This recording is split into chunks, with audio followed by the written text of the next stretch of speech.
The Reading Times of Reading, Pennsylvania said in November 1874 of the disaster, "It was a calamity that no human foresight could have guarded against, no human skill could avert. It was as if the land had been directly smitten by the Almighty.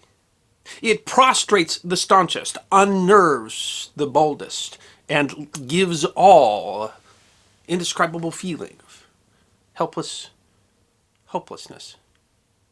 They were talking about Kansas, a land of promise for tens of thousands of post-Civil War settlers, which had been laid low by Melanopolis spretus, then simply called the Grasshopper. The Great Kansas Grasshopper Plague of 1874 deserves to be remembered. To understand the Grasshopper Plague, you have to first understand grasshoppers.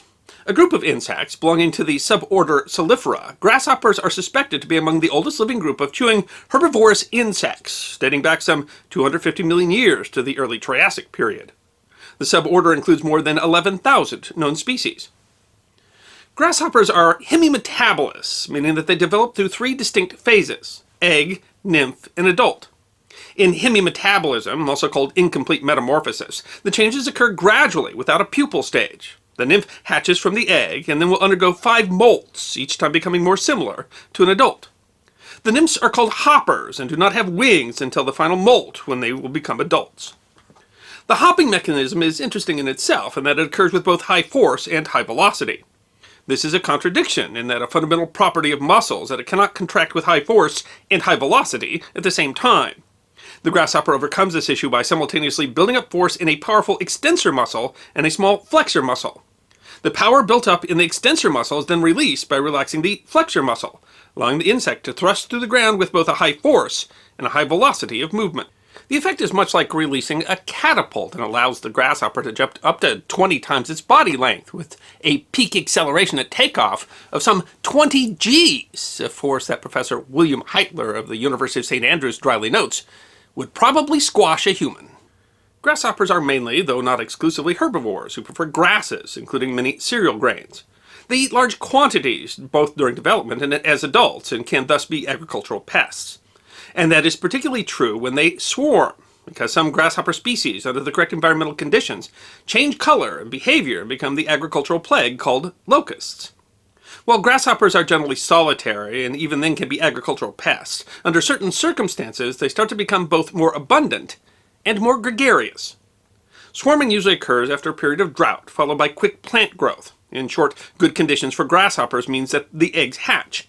The nymph for hoppers then experience overcrowding. The crowding causes an increase in serotonin, which then causes the locusts to change color, eat much more, and breed much more easily. They stop being solitary and become gregarious, joining together in bands that slowly join together and can form into swarms so large that they are referred to as plagues. The swarms continue until they become adults, at which point they grow wings and can cover vast distances, eating everything in sight. There are several modern methods for controlling swarms, but according to the United Nations Food and Agricultural Organization, locusts still represent a threat to the livelihoods of some 10% of the world's population. Plagues of locusts are nothing new. They occurred in prehistory, and the insects are mentioned in the Iliad, the Mahabharata, the Bible, and the Quran.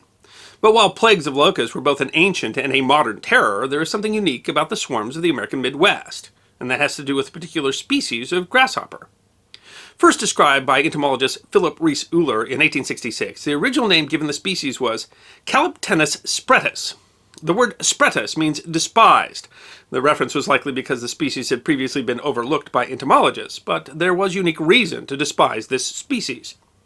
In 1878, the entomological community concluded that the species was correctly classified as Melanopolis rather than Caloptenus, and it is unclear exactly when the common name, the Rocky Mountain locust, was coined. But this despised grasshopper had a unique distinction. Despite all the plagues of locusts throughout history, their swarms occurred in numbers far larger than other locust species. To give an idea, in 1875, a physician named Albert Child calculated the size of a swarm of Rocky Mountain locusts by multiplying the swarm's estimated speed with the time it took to move through southern Nebraska. His conclusion: what became known as Albert's swarm covered some 198,000 square miles. That is a swarm greater than the area of California. The swarm included an estimated 12.5 trillion insects. It weighed an estimated 27.5 million tons. It was, according to the Guinness Book of World Records, the largest concentration of animals ever speculatively guessed. The Rocky Mountain locusts occurred along both sides of the Rocky Mountains. They preferred to breed in sandy areas and thrived in hot and dry conditions.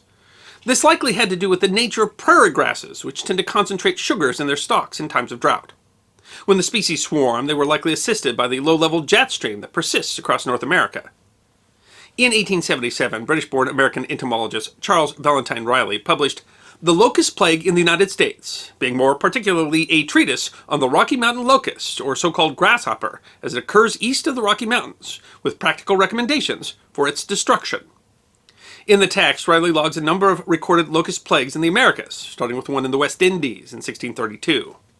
Riley notes a number of different occurrences in California in 1722, 46, 53, 54, and 65, as well as in 1827, 28, 34, 38, and 46. An 1863 report by the Smithsonian Institution noted that up to the 11th of October, 1855, and commencing about the middle of May, these insects extended themselves over a space of the Earth's surface much greater than has ever before been noted. They covered the entire territories of Washington and Oregon and every valley of the state of California, ranging from the Pacific Ocean to the eastern base of the Sierra Nevadas. The entire territories of Utah and New Mexico, the immense grassy prairies lying on the eastern slopes of the Rocky Mountains, the dry mountain valleys of the Republic of Mexico and the countries of Lower California and Central America. And, more ominously, they filled the air like flakes of snow on a winter's day and attacked everything green or succulent with a voracity and dispatch destructive to the hopes of agriculturalists. Swarms were noted throughout the 19th century in the Northwest, in Manitoba, in Iowa, Colorado, and Minnesota. They swarmed in such numbers that they were often so thick that trains were seriously delayed on account of the immense numbers crushed on the track. There was another plague in 1873 that spread from Colorado and Wyoming across Nebraska and the Dakotas to Iowa and Minnesota. But it was the plague of 1874 that, Riley said, will long be remembered as more disastrous, as causing more distress and destitution than any of its predecessors. While the plague of 1874 was widespread, hitting Iowa, Nebraska, and Minnesota hard, Riley noted that Kansas, perhaps, suffered most severely. Part of the story has to do with the situation in Kansas following the Civil War. The Homestead Act of 1862 granted an area of public land to any citizen willing to settle on and farm the land. By the 1870s, the Kansas Pacific Railway was operating long-distance lines that would be a principal transportation route to settlement of the fertile Great Plains. Between 1865 and 1880, Kansas, presenting irresistible promise of a better life through land, attracted immigrants at a faster pace than anywhere else in the United States. In 1870, 13% of Kansas's total population was foreign-born. Between 1860 and 1870, the population of Kansas more than tripled, from 107,000 to 364,000. It would nearly triple again to 996,000 by 1880. While much of the area affected by the Grasshopper Plague of 1874 was sparsely settled, it hit hard in Kansas, where many of the people affected were new settlers who had little means, who depended upon the crop that they had planted to get them through the winter. The invasion began in late July. What had been a promising year had given way to drought, which had already damaged crops. But the hot and dry conditions provided ideal breeding conditions for the grasshoppers. A particularly mild winter meant that more grasshoppers had survived, as had the eggs they had laid on the prairie in the plague of 1874. A Pennsylvania newspaper reported in September, "Nothing can describe the thorough and utter devastation of the grasshopper plague in Kansas. The insects seem to work together, swoop down upon a town, beating everything before them. The air is literally alive with them. They beat against the houses, swarm against the windows, and cover the passing trains. They work as if sent to destroy. When they came, they ate everything. They ate the wool off of live sheep and clothes off people's backs. They ate the harnesses off of horses and the paint off of wagons, the wooden handles off of tools." The website HistoryNet told the story of a Kansas girl who said that she was wearing a dress with a green stripe. "The grasshoppers settled on me and ate up every bit of the green stripe in that dress before anything could be done about it." The joke was, they ate everything but the mortgage. The Leavenworth Daily Commercial reported in August, "It is said that they obscure the sun for hours, as if a cloud was passing, that they flew in vast swarms on either side of the locomotive, like snow before a snowplow. A quarter section of corn they could easily dispose of in an hour and a half, taking for dessert whatever watermelons or pumpkins came in their way, and leaving in them not even a vestige of rind. After they passed a cornfield, nothing was left but stubs of stalks 2 or 3 feet from the ground." Residents did whatever they could to fight them, shoveling them into bonfires and even using explosives and shotguns, but they could not hold off the devastation. The daily commercial continued. They've already devastated the northwestern and southwestern counties, literally devouring everything. Cornfields have been left bare, trees stripped of their leaves, the grass has been cut clean to the earth, and everything of the shape of vegetation eaten by the countless myriads of voracious pests. In nearly half of the counties of the state, not a bushel of corn will be produced. It takes them only 2 or 3 days to destroy vegetation where they alight, and they advance at a rate of 20 to 40 miles a day. An inventor from Colorado invented a device pulled by horses that essentially vacuumed the grasshoppers up and crushed them, but only worked on level ground and would become clogged with the crushed insects. More common was something called a Grasshopper Plow, a device, larger ones pulled by horses, but smaller ones that could be pulled by people, that dragged a metal sheet along the ground. Grasshoppers would jump up and hit a metal plate, falling into a bin where they could be killed with poison or kerosene or thrown into a fire.